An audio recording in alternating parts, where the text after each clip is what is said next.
Magandang gabi Pilipinas. Isa sa mga hinaing ng sambayanan sa pang-araw-araw na pamumuhay ay ang problema sa trapiko at ang kalidad ng mga kalsada. Mula ngayon hanggang taong 2016, tinatayang 13 mass transport projects ang sisimulan ng pamahalaan. Mga proyektong inaasahang tutuldok sa malausad pagong na daloy ng trapiko sa mga lansangan. Ako po, si Cathy San Gabriel. Ngunit kasabay po ng kaginhawang pangako ay ang nakaambang pagbigat ng daloy ng trapiko habang nasa proseso pa ng rehabilitasyon ng mga kalsada. Handa nga po ba ang mamamayan sa mga problemang ito at gaano nga ba katagal maramdaman ang epekto ng pagsasaayos ng ating mga lansangan? Ako po si Kirby Cristobal. Problema sa trapiko, kalsada at marami pang iba. Ating pag-uusapan ngayong gabi. Ako po si Attorney Mark Astroda. Samahan po ninyo kami sa 1.5 oras ng pagtalakay sa mainit na isyung ito. Dito lamang sa Metro Traffic and Roadworks, a PTV Special Forum.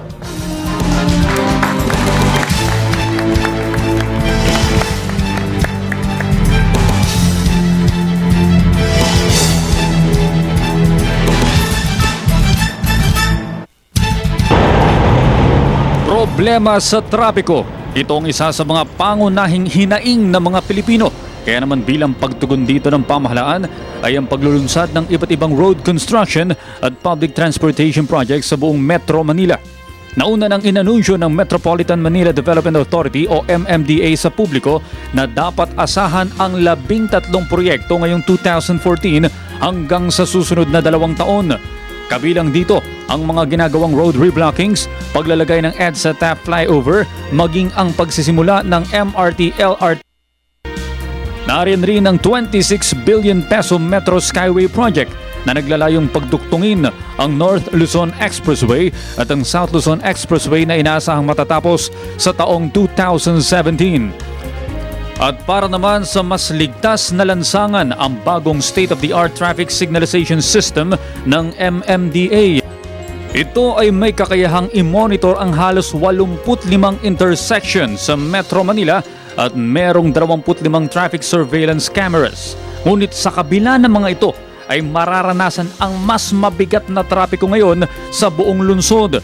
Ito rin ang dahilan kung bakit umaani ang mga ito ng samot-saring reaksyon. Ito na nga ba ang pangmatagalang solusyon sa problema ng trapiko ng bansa? Muli, sama-sama nating himayin at talakayin ang mainit na issue dito sa Metro Traffic and Roadworks, a PTV Special Forum.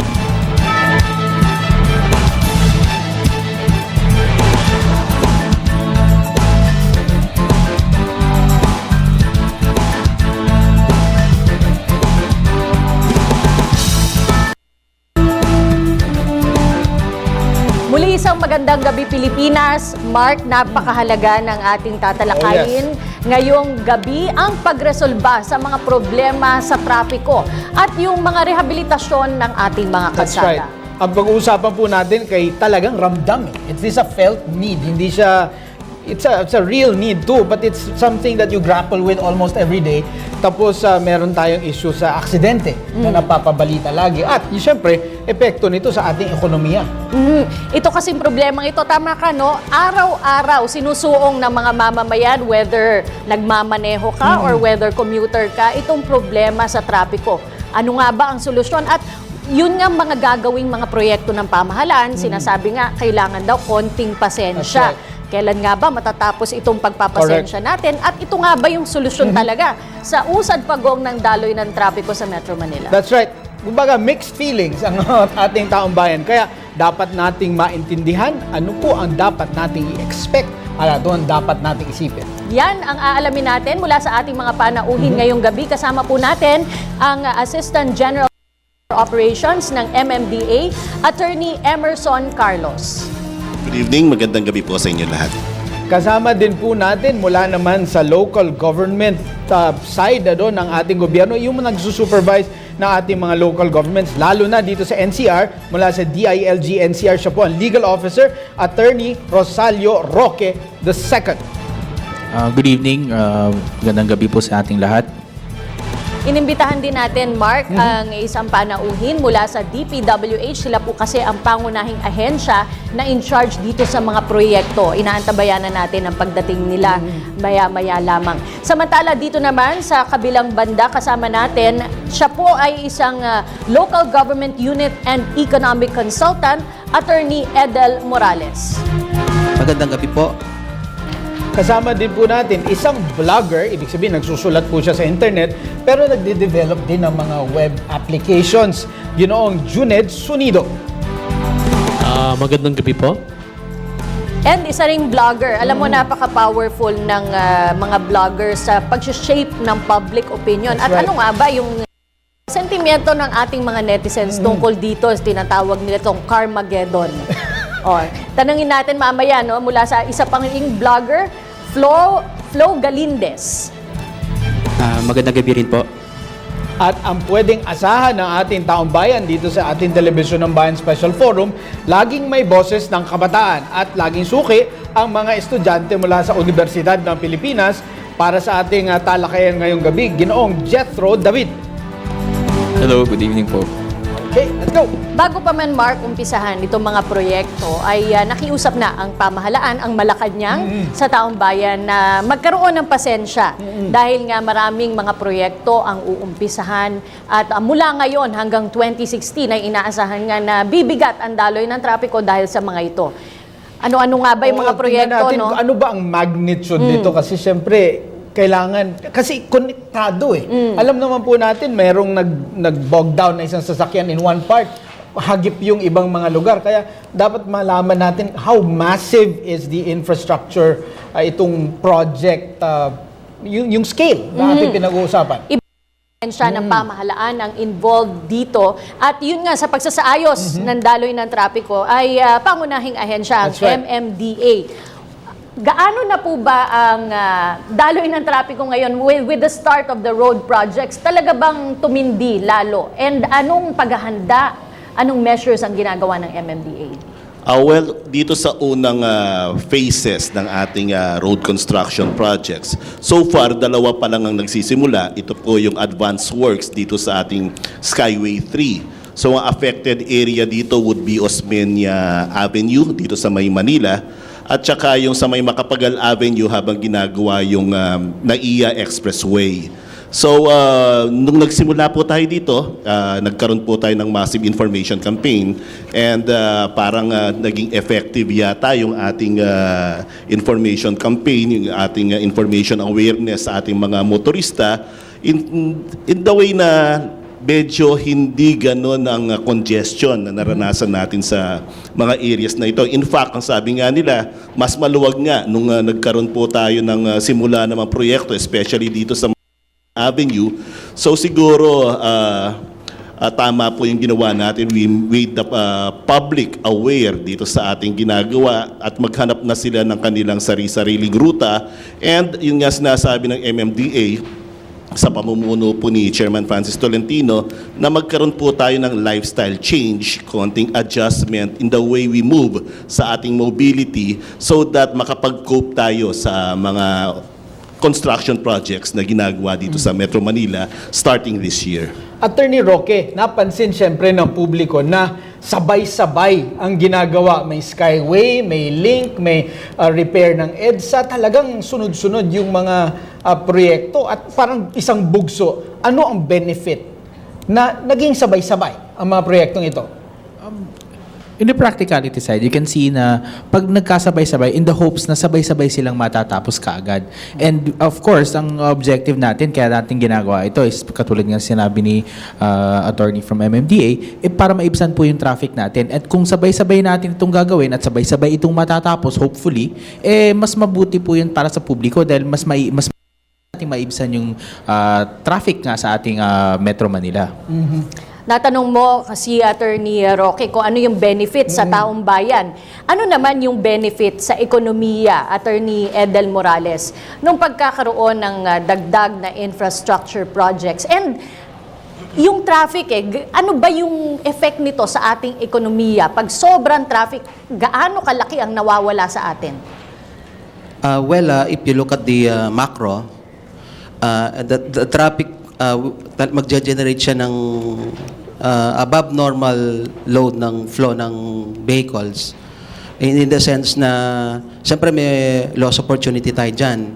The traffic gridlock itself will result into delay of delivery of goods and services, lost man hours, even, yun lang, example lang yung waiting time sa MRT na employees lost at least 1 hour in the morning and another hour in the afternoon. In the long run, siyempre, it will help improve the economy. It will make transport of goods and services more efficient. But in the short and medium term, ay talagang tayo, at least the economy of Metro Manila and the nearby towns and provinces will be affected in such a way na we'll be experiencing some delays or more or less tolerable delays on the transport of goods and services. At saka people will be spending more time on the streets waiting for the traffic to subside, etc. So that's the more or less the medium term and the short term effects. Okay, Ginoong Galindez, nabanggit ng ating representative ng MMDA na nagkaroon kasi ng massive information dissemination bago nga sinimulan ito. Ano naman yung reaction ng ating netizens dun sa info campaign na ginawa ng gobyerno? Actually, bago pa nag-start yung information campaign, nararanasan na natin yung problema. Remember, nagkaroon tayo ng bus na A, B, and C na we thought nung una malaki yung tulong para maayos yung trapiko. Pero unfortunately, kahit nagkaroon ng massive campaign that time, ang naging problema natin is hindi pa rin natin naibsan yung problema sa trapiko natin. Pero tulad ngayon, panibago na namang na infrastructure, iba't ibang mga patayo na mga skyway and all, ang nagiging problema natin dyan is okay yung information. Nakikita natin yan sa Twitter, sa ating mga apps. Pero para sa ordinaryong one-at-one natin na araw-araw pumapasok, minsan nagiging pabigat siya dahil concern nga ng ating mga ibang netizen at mga ordinaryong tao, minsan hindi naman nila ine-expect yung bulusok ng tao. Kasi usually, knowing Pinoy, ang nagiging problema natin, pag sinabi mo yung katong oras, tulad ng nangyari sa LRT and MRT natin, kahit sabi mong alas 5, alas 4 nagbukas, minsan, nandun din tayo sa problema natin na parang, yung nakasanayan na kailangan dun natin baguhin, bukod pa dun sa problema natin, dun sa information drive natin. Mr. Juned Sonido, maraming ang apps ang available para sa taong bayan, no? Para malaman natin kung ano nga ba yung sitwasyon dun sa mga lansangan na ating tatahakin. Ano-ano po ito and paano po ito nakakatulong dun sa mga ordinaryong tao para kahit paano naman hindi naman sila masyadong ma-delay sa kanilang mga appointments?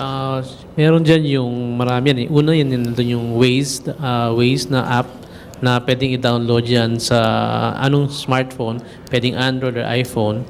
Na actually crowdsource siya. So yung sila nagbibigay ng information kung saan may traffic, kung ano yung nandun, halos kahit anong information nandun. And ano siya, GPS siya. So, ibig sabihin, pag mag-operate yun, pag naka-GPS ka lang, tapos natatrack ng system kung nasan ka at nasan ka, nag-detect, nag-send a message doon. Dahil dito, nabe-verify kung tama yung informasyon na nilalagay mo doon. Kaya lang, ito rin yung nag-a-add na mas mabilis maubos yung baterya ng cellphone mo. Kasi pag naka-on ang GPS mo, naka-on din yung Wi-Fi mo, mas mabilis maubos yung battery. So, may imagine mo yan, siguro sa traffic, pwedeng maubos yung power ng battery in siguro 5 hours, ubos kagad. Marami pang iba. Of course, nandiyan yung sa MMDA app. Ang kinaibahan naman niya from the Waze is yung MMDA app is powered by people monitoring the cameras ng MMDA. Tapos malalaman mo doon kung heavy traffic o hindi. Last year, may mga dinevelop na apps dito sa Transportation App Challenge. Isa na dyan yung Trip Barker. Basically, siya sa Waze in a sense, pero mas local community. Tapos meron kang sakay.ph, pwede kang mag-request ng information through SMS or through smartphone. Meron ka pang ireklamo, so kung saan pwede mo sabihin yung driver matino mag-drive, tapos pwede mo siyang padala ng load, tapos bibigyan yung parang tips sa kanya pagtapos. So maraming apps actually na develop from last year. Pero pinaka-commonly used natin dito sa Metro Manila especially is yung Waze.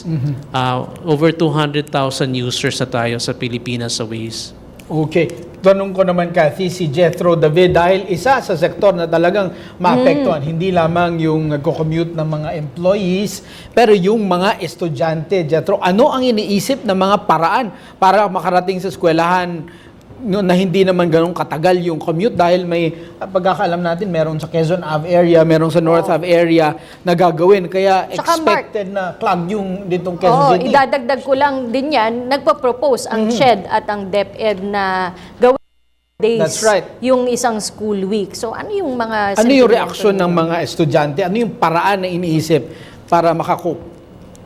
Well, kahit ibahin pa yung school days, andun pa din yung problema na papasok kami at uuwi kami sa mga bahay namin. And yung problema nga, na nalilate kami pag papasok kami or pag naman uuwi kami, natatrap kami sa traffic. And yung problema kasi, it's more on safety din naman kasi for us and would really help kung walang traffic. So I guess as students, what we could do, kung nagko-commute man, kailangan respetuhin natin yung isa't isa. Kung kunyari, di ba, sumasakay tayo ng train, wag na nating unahan yung mga tao or kailangan respetuhan talaga siya. And for instance, kung may kotse naman tayo, ganun, kung privileged tayo, kailangan respetuhin din natin yung kapwa natin motorista. Kasi I think yun yung nagiging problema talaga na hindi natin nire-respeto yung Yung isa't isa. pagbabike. Yung pagbabike, ang problema naman natin kung nagbabike ka, hindi kompleto yung bike lanes or konti yung bike lanes. For instance naman, sa UP, meron ngang bike lane, pero wala namang parking ng bike. Correct. So, Mahirap din. Oo. Ano ang suggestion ng MMDA attorney? Kasi kagaya nga nung sabi nyo, first phase pa lang ito, dalawa ang proyektong inuumpisahan. Hindi pa ito in full swing. Pag nagsabay-sabay yung mga proyekto, ano po ang maaaring gawin ng taong bayan, aside from leaving early, para naman hindi masyadong maperwisyo sa mabagal na daloy ng trapiko? Marami po talaga tayong pwedeng gawin para po makatulong dito sa daloy ng trapiko. Yung nga sinasabi nga natin, kailangan po natin ng konting lifestyle change. Kung manonood po tayo ng sine at tayo po ay taga Quezon City, siguro hindi naman po tayo kailangan pumunta pa ng bandang Mandaluyong or Pasay area. Meron naman po siguro mga sinihan na malapit doon. Meron din po kaming naisip na nagbibigay po kami ng mga pointers, mga out-of-the-box suggestions. Isa po sa mga suggestion po namin, kung magkakaroon po tayo ng isang birthday party, pagsabay-sabay na siguro yung sa isang buwan, lahat po na magbe-birthday. Minsan na lang po lumabas at kumain sa restaurant. Medyo taliwas talaga ito sa ating usual na nalalaman. Pero malaking tulong po ito dahil po instead na isa-isa po tayo, araw-araw may oras-oras, may pupuntahan tayo, nakaka-congest po tayo ng traffic. Dito po sa Metro Manila, ang ating number of road networks is 5,035 kilometers. Ang atin pong ideal road network is 8,000 kilometers. May pagkukulang po tayo ng 3,000 kilometers dito. Kaya itong mga, as it is right now, talaga pong kulang na po tayo sa mga road network. At sa dami po ng ating masasakyan, sa Metro Manila po, meron po tayong 2.4 million registered vehicles as of 2013. So imagine niyo po yun, kung ilagay po natin yan sa mga daan po natin, ilabas po natin lahat ng sasakyan, sigurado pong usad pagong po talaga tayo. Marami na po tayong ginawa, UVVRP, number coding, yun pong yellow lane scheme, yung ating mga blue lanes, pero kailangan pa po natin, tama nga po sinabi nung taga-UP, kailangan po talaga i-respeto. Respeto sa bawat isa, respeto sa mga motorista, respeto sa mga pedestrians. Nawala na po yung respeto sa kultura natin. Yun po lagi namin ini-espouse. Kailangan po respeto sa bawat isa. Okay. Kay Attorney Roque, dahil gusto kong itatanong kay Attorney Roque kung anong ginagawa ng mga local government. Kaya lang, Attorney Roque, standby muna yung question na yan. Baling muna natin sa mga estudyante. Kirby? Maraming salamat sa iyo, Attorney Mark at Cathy. Gusto ko lang siyempre i-welcome muna yung ating mga bisitang estudyante mula po sa STI Novaliches at sa PUP Santa Mesa. Welcome po sa studio ng PTB4. Una pong may katanungan si Alaysa Orden galing po sa STI Novaliches. Good evening po. My question is for Ms. Attorney Emerson. So, napansin ko po na bukod po sa traffic which is already given at sa kasalukuyan pong nagaganap na roadworks, napansin ko po na ang dami pong kulang na traffic lights and traffic enforcer which is kung kumpleto po sana tayo, makakatulong din po siya para hindi po ganun maging sagabal yung traffic at roadworks na nagaganap ngayon. So, ang question ko po is, bakit po ang dami po nating kulang na traffic lights and traffic enforcers? Okay, maganda pong tanong yan. Dito po sa MMDA, meron po kaming 1,600 traffic constables. 1,600 po yun. Sa 1,600 na traffic constables po yun, divide nyo po ito sa 17 local government units. So around less than 100 per local government unit, i-divide nyo pa ho yun sa 3 shifts. Kasi po, 3 shifts po tayo, isa sa umaga, isa sa hapon, isa sa panggabi. So around 30 plus traffic enforcer lang po meron tayo per local government unit. Imagine niyo po, Quezon City, 30 lang po ang average nating enforcer doon. So medyo may pagkukulang po tayo sa number of personnel dito sa MMDA. Kaya nga po, hinihikayat po namin ang mga local government traffic bureaus para tumulong po sa atin. As far as traffic signals are concerned, meron tayong around 400 plus traffic intersections with signals. Ibig po sabihin may mga traffic lights po ito. Medyo kulang pa po ito dahil ang bawat traffic signal system may malaking budget na pangangailangan. At hindi naman po kasi kailangan lahat ng intersection magkaroon po ng traffic signal. In-upgrade na po natin yung 85 of these traffic signals at yung 85 pong ito automated na. Ibig sabihin, pag nasiraan to, pwede itong magawa mula sa aming command center. And at the same time, na nagkakaroon po siya ng vehicle count, may mga loop detectors siya, alam niya kung mas maraming sasakyan na bumabaybay dito sa direksyon na ito kumpara dito, kaya mag-a-adjust yung kanyang mga pag-iilaw. So ito po yung mga kailangan po nating i-hurdle ng mga obstacles dito po sa ating management ng traffic sa Metro Manila. Alright, maraming salamat po sa inyo, Attorney Carlos. Susunod naman po magtatanong, si Ramsel Torres, galing pa rin po ng STI Novaliches. Magandang gabi po. Ang katanungan ko po ay para kay Attorney Roque. Bakit po sa tinagal-tagal ng problema tungkol sa trapiko, bakit ngayon lang po inumpisahan kung kailan magsisimula, kung kailan papasok na po ang tagulan at pasukan? Sa amin naman, I think it's, in the outset, I would like to clarify na I think it's more, mas masasagot yung tanong mo ng representante natin galing DPWH kasi I think sila yung gumawa ng pag-aaral na masusi tungkol sa timing at pagsisimula ng proyektong ito. Ang sa atin naman is di sa local government, kung we trust naman the studies made by our local government agencies such as the DPWH and the MMDA. Ang sa local government naman, we try to endeavor to help na maibsan yung traffic. Basically, that's what we do. We coordinate with our barangay. Bumababa po kami, may mga offices po kami sa different cities para pakiusapan po sila kung baka pwede natin to gamitin as an alternative route or bakit po may bumabara dito sa daluyan ng traffic na pwedeng daanan ng ating mga motorista. Pwede rin kasi pong makipag-coordinate tayo with other offices para po malaman po kung ano yung kanilang balak gawin at paano yung strategies nila para po matulungan natin bilang pwede natin coordinate with the different local government units. Attorney RR, just a follow-up question for Attorney RR. Kamakailan po ay, related din sa pagpapabilis ng daloy ng trapiko, si Pangulong Mayor Erap ay nagpatupad ng daytime truck ban. Ito po ay sa lungsod ng Maynila. Paano po natin inaayos ito? Gayong yung ibang mga cities na daraanan din naman ng mga truck ay wala pong ganitong klaseng polisiya o batas ng city. So, paano po yun inaayos ng DILG in such a way na hindi po magka-clash with the other cities or doon natatambak sa Quezon City or sa neighboring cities? Well, in the outset, let me clarify na lang po. Ang role po basically ng DILG is to make sure na yung ginagawa ng ating mga LGU ay legal po.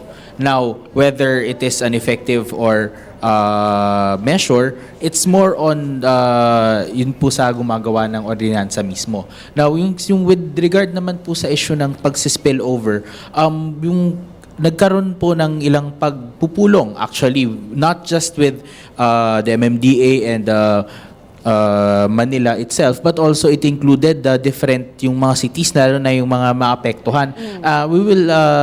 We try to coordinate their efforts para at least magkaroon naman magkaintindihan yung different cities on the effects to their cities ng measure ng Manila. But I guess if ang pagkakaalam ko po, may mga kumukontra na din sa measures na ginawa ng Manila. But I guess the proper venue to really determine kung talaga bang nararapat o hindi nararapat is really the courts. But ang sa atin lang dito, sige, ito na po yung sa ngayon, ito yung sa ngayon. Tingnan natin kung anong pwede natin gawin. Let's coordinate with MMDA, with the different cities. Ano ba ang pwede nilang gawin? Yeah. Okay. Pero Kathy, nabanggit nga kanina, parang hindi pa masyado matraffic. Kailan ba talaga darating itong traffic na ito? Ano yung bulk ng construction? Kailan mangyayari yan? Sa pagbabalik ng inyong PTV Special Force.